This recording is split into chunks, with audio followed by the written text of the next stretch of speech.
Hi, I'm Poe Bronson. I'm the managing director of InduBio here in San Francisco, and this is Founder Stories, where we spend a little time with the CEOs of our graduating startups. And today, I'm pleased to have joined me Nik Mushnikov, the founder and CEO of Asimica. Nik, thanks for spending some time with me. Yeah, thanks for having me here. It's a pleasure for me. Thank you, Nik. So, you're in the biomanufacturing and fermentation space, which is a incredibly huge industry and growing super fast as the world is learning to figure out how to essentially remake all of these ingredients and raw materials of the world in bioreactors. And you identified this problem. I want to see if you can explain this to the audience and to investors. Yeah, so the production in these biofactories, it cannot be continuous for forever. Like your factory is using chemical engineering synthesis can go on non-stop all the time. And biofactories shut down every few days. And each restart of these bioreactors, which are large machines, can take up to several days, and it's an expensive process, causing like 20 to 40% downtime lost. And this is one of the biggest issues limiting economic efficiency of biomanufacturing using microbes.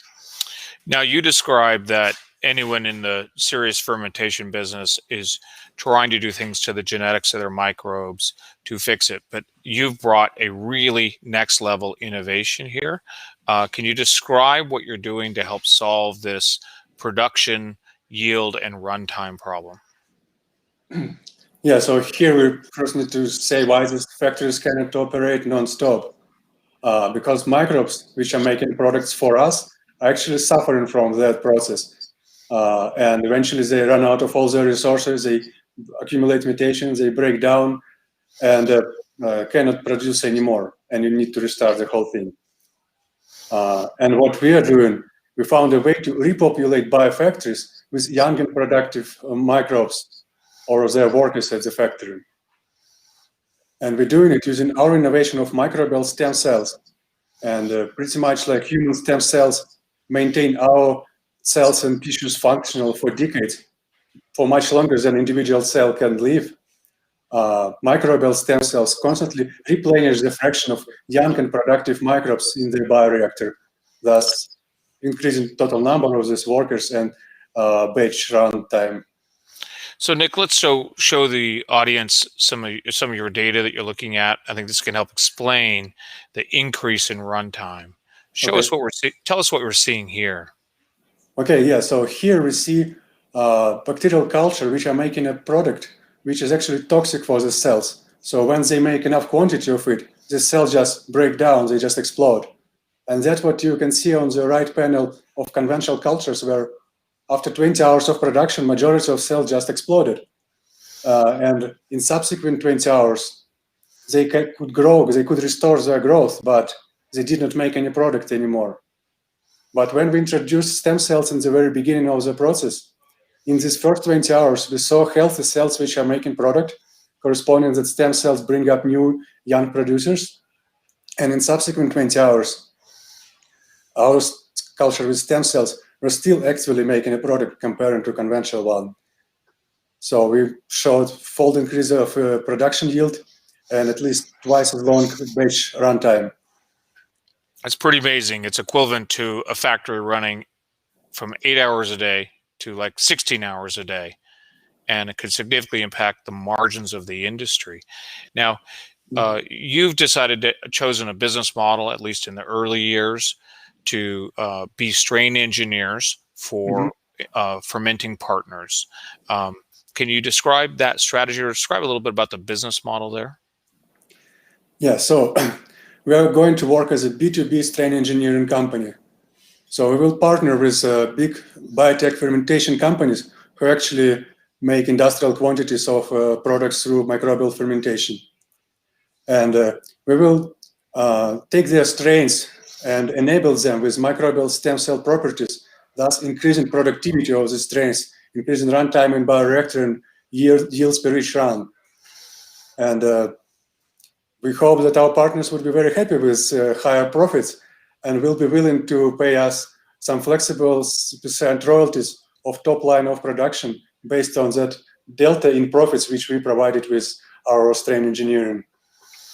Nik, what species or organisms has industry told you so far they want you to bring your microbial properties to?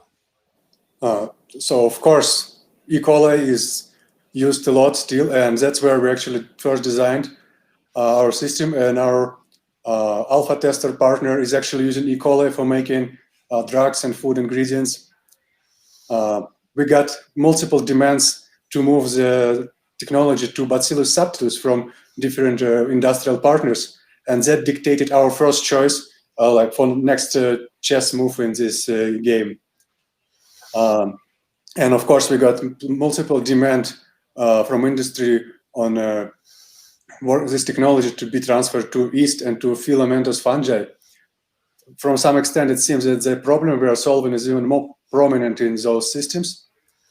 And it will require more extensive R&D from us, but it's definitely manageable, and it's our nearest scientific milestone. Great. So I believe with the industry partners that you're working or negotiating with now, you're doing several proofs of concept. So help us understand how quickly Asimica can start to get to some revenue. So we anticipate to become revenue positive in about 2 years from now. So before that, we need to continue optimizing our system, scale up our production process to like medium and industrial scale, demonstrate impact in industrial scales, like execute some trial contracts.